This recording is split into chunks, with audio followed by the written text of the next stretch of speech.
सभी मित्रों को नमस्ते। मित्रों, अपने बात करें हैं राजस्थान की कला संस्कृति। राजस्थान की कला संस्कृति और अपना टॉपिक है प्रमुख त्यौहार। प्रमुख त्यौहार की 2 क्लास अपने कंप्लीट कर चुके हैं। आज भाग 3 जो वेरी इंपॉर्टेंट है। प्रतियोगी परीक्षा जैसे रीट है, पशु परिचर है, महिला प्रवेशक है और CET है। All competition exam for Rajasthan. तो वेरी इंपॉर्टेंट टॉपिक है प्रमुख त्यौहार। अगर मित्रों वीडियो अच्छी लगे तो वीडियो को लाइक करें, अधिक से अधिक शेयर करें और यूट्यूब चैनल को क्या करें, सब्सक्राइब करें। तो शुरुआत करते हैं आज की अपनी क्लास। देखिए मित्रों, प्रथम अपने महीना पढ़ चुके हैं चैत्र माह और आज की क्लास रहेगी किससे संबंधित, वैशाख माह। तो दूसरा हिंदी महीना आता है वैशाख। अब प्रत्येक हिंदी महीना कृष्ण पक्ष व शुक्ल पक्ष में क्या है, विभाजित है। कृष्ण पक्ष में अगर हम बात करें तो एक एकादशी आती है जिसे कहते हैं वल्लभाचार्य जयंती।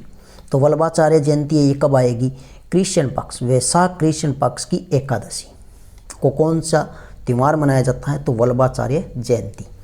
वल्लभाचार्य जी है, इनका प्रसिद्ध मंदिर अगर आपसे पूछे तो ध्यान रखना, मंदिर है सिहाड़ गांव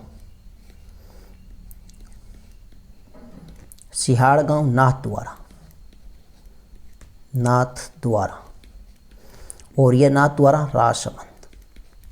ये ध्यान रखना, वेरी इंपॉर्टेंट। इसके बाद है जो कृष्ण पक्ष का अंतिम दिन है वो क्या कहलाता है, अमावस्या कहलाता। और ये यहाँ पर एक अमावस्या आती है, कौन सी, हाली अमावस्या। कौन सी अमावस्या, हाली अमावस्या। हाली हम किसे कहेंगे, तो ध्यान रख लेना हाली। वैसे पूछा नहीं जाएगा, फिर भी आप ध्यान रखना हाली। हाली क्या होता है, खेत पर कृषि कार्य हेतु स्थायी रूप से रखा गया व्यक्ति। खेत पर कृषि कार्य हेतु स्थायी रूप से रखा गया व्यक्ति क्या कहलाता है, हाली कहलाता है। ये ध्यान रखना। तो हाली अमावस्या वैशाख माह में। नेक्स्ट अगर हम बात करें शुक्ल पक्ष, तो शुक्ल पक्ष में ध्यान रखना एक तीज आती है जिसे हम कहते हैं आखा तीज। क्या कहते हैं, आखा तीज, या फिर इसे कहते हैं अक्षय तीज। तो वेरी इंपॉर्टेंट है आखा तीज। आखा तीज, तो आखा तीज कब आती है, वैशाख माह में। किस पक्ष में, शुक्ल पक्ष में। और कब आती है, तीज को। अब ध्यान रखना, आखा तीज है, इस त्यौहार पर राजस्थान में सर्वाधिक बाल विवाह संपन्न होते हैं। तो ये ध्यान रख लेना, राजस्थान में क्या होते हैं, सर्वाधिक बाल विवाह। क्या होते हैं, सर्वाधिक बाल विवाह संपन्न। इसलिए इसे कहते हैं अबुझ सावा। क्या कहते हैं, अबुझ सावा। तो अबुझ सावा कहलाती है कौन सी तीज, आखा तीज। तो राजस्थान में सर्वाधिक बाल विवाह संपन्न होते हैं आखा तीज पर, और इसलिए इसे कहते हैं अबुझ सावा। क्या कहते हैं, अबुझ सावा। इसी दिन ध्यान रखना मित्रों, बीकानेर का स्थापना दिवस मनाया जाता है। किसका स्थापना दिवस, बीकानेर का। बीकानेर का स्थापना दिवस।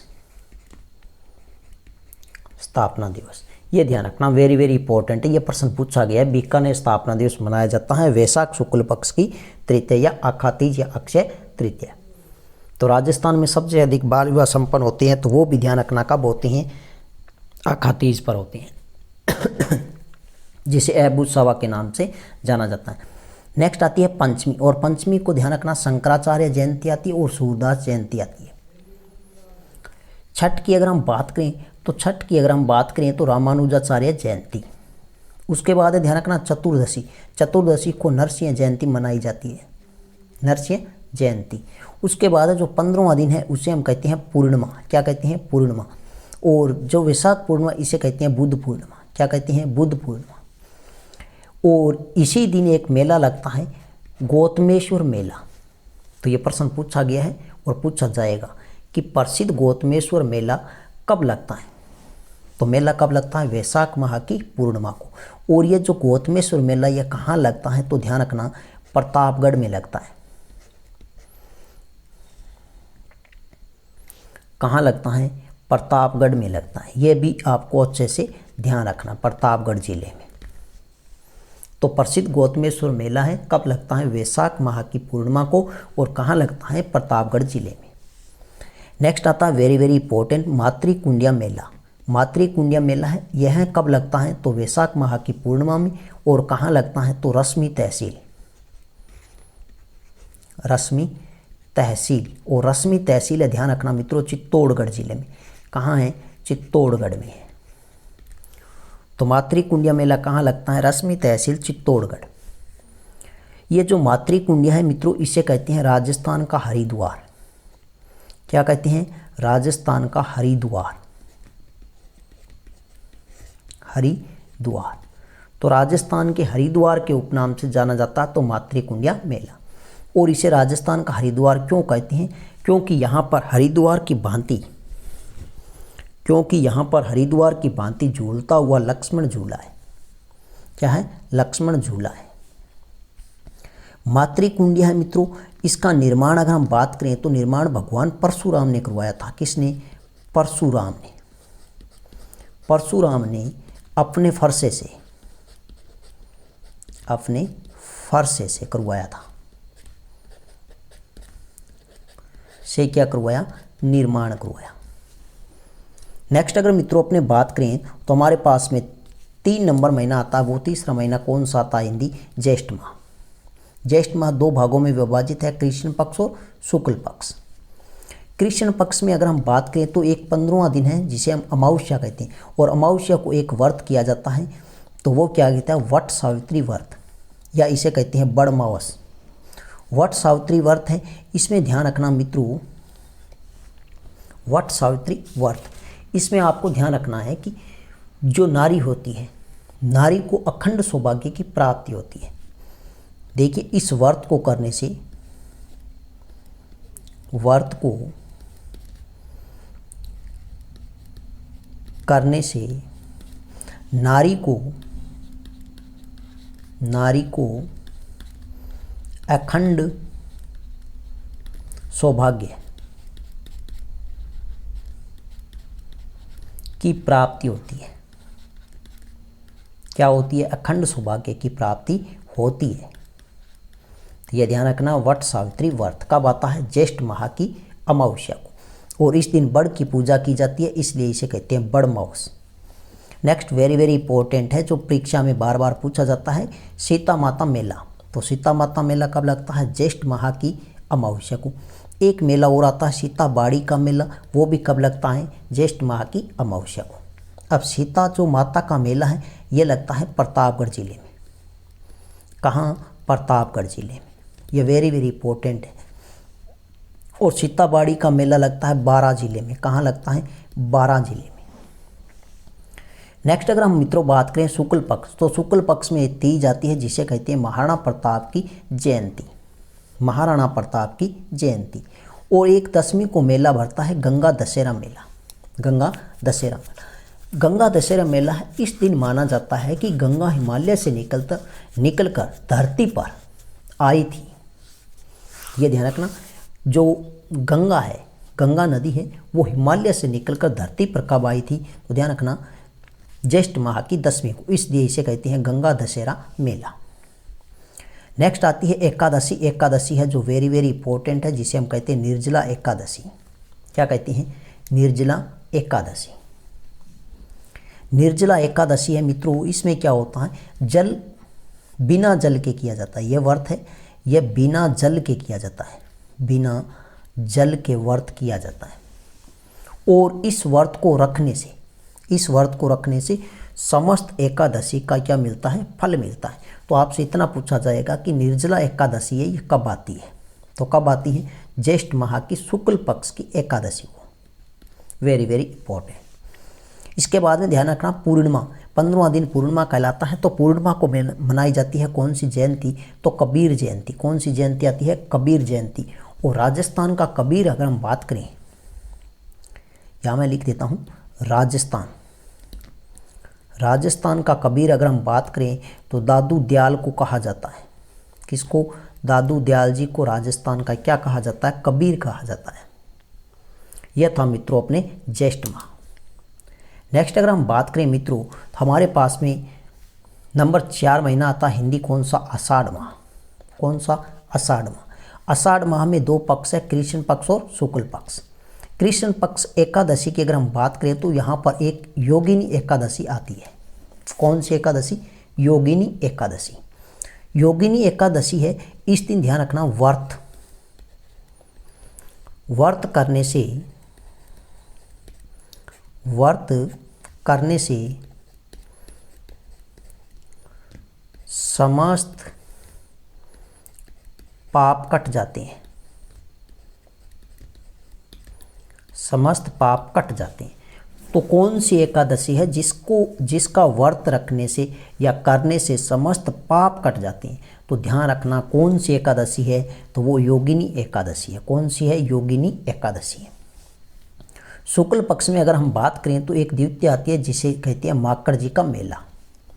आषाढ़ शुक्ल पक्ष की द्वितीया को कौन सा मेला लगता है? तो माकड़ जी का मेला लगता है। इसके बाद ध्यान रखना नवमी को एक मेला लगता है। कौन सा? बड़ल्या नवमी। कौन सा मेला आता है? बड़ल्या नवमी। लेकिन वेरी वेरी इंपॉर्टेंट है वो अपने कौन सा है, तो वो ये है एकादशी, आषाढ़ शुक्ल पक्ष की एकादशी, जिसे कहते हैं देवशयनी एकादशी। क्या कहते हैं? देवशयनी एकादशी। देवशयनी एकादशी या इसे कहते हैं हरि, क्या कहते हैं? हरि प्रबोधिनी एकादशी।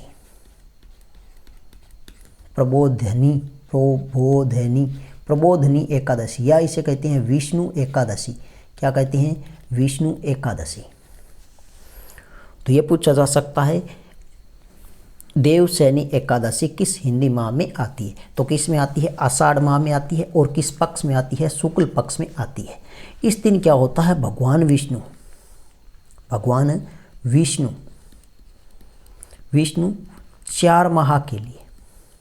4 माह के लिए सो जाते हैं। 4 माह के लिए सो जाते हैं और इन 4 माह में कोई भी मांगलिक कार्य संपन्न नहीं होते। ये ध्यान रखना। तो भगवान विष्णु किस एकादशी को सो जाते हैं? 4 माह के लिए सो जाते हैं और इन 4 माह में कोई भी मांगलिक कार्य संपन्न नहीं होते। तो वो एकादशी कौन सी है मित्रों? तो वो है देवशयनी एकादशी। नेक्स्ट अगर हम बात करें तो वेरी वेरी इंपॉर्टेंट है, 15वां दिन है जिसे हम पूर्णिमा कहते हैं। और इस पूर्णिमा को क्या कहते हैं? गुरु पूर्णिमा।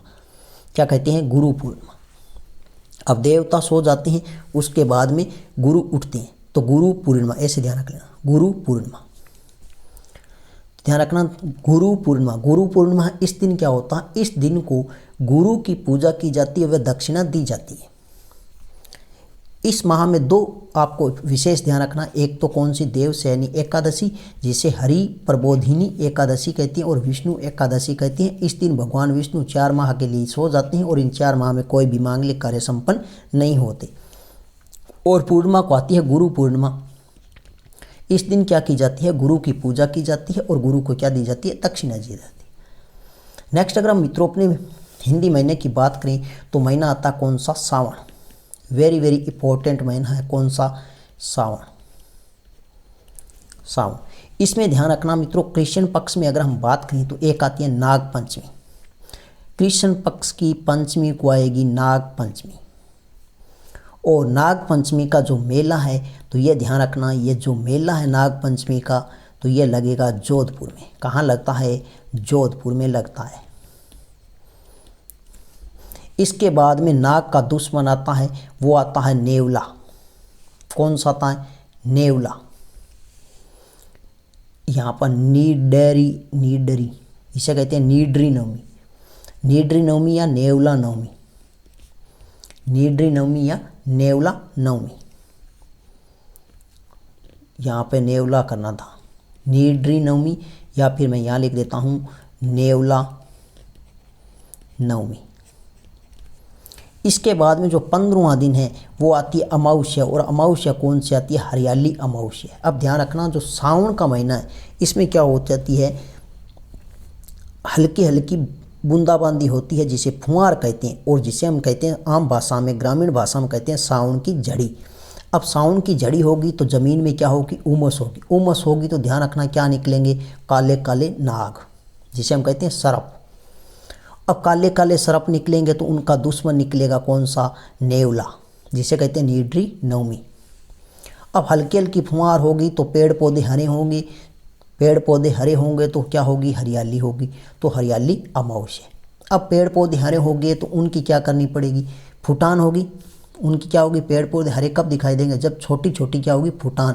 तो छोटी छोटी फुटान से ध्यान रखना, छोटी तीज, छोटी तीज। उसके बाद हमें इसकी क्या करनी होगी, फसल की क्या करनी होगी, रक्षा। तो इससे क्या आ जाता है, रक्षाबंधन। तो ये आप ऐसे ध्यान रखना। तो हरियाली अमावस्या ये कब आती है, सावन माह की अमावस्या को हरियाली अमावस्या है। हरियाली अमावस्या का जो मुख्य है, तो ध्यान रखना हरियाली अमावस्या, वेरी वेरी इंपॉर्टेंट। इसके बाद में ध्यान रखना मांगलियावास मेला, वेरी वेरी इंपॉर्टेंट है। मांगलियावास मेला कब लगता है, सावन माह की अमावस्या को। और मांगलियावास मेला कहाँ लगता है, तो ये ध्यान रखना, ये मेला लगता है अजमेर जिले में।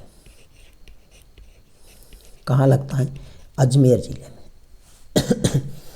इसके बाद है कल्याण जी का मेला। कल्याण जी का मेला यह भी वेरी वेरी इंपॉर्टेंट है। कल्याण जी का मेला आपने बात करें तो डिगी पूरी टोंक में लगता है। इनका मेला कहाँ लगता है, डिगी पूरी टोंक, डिगी पूरी टोंक में मेला लगता है।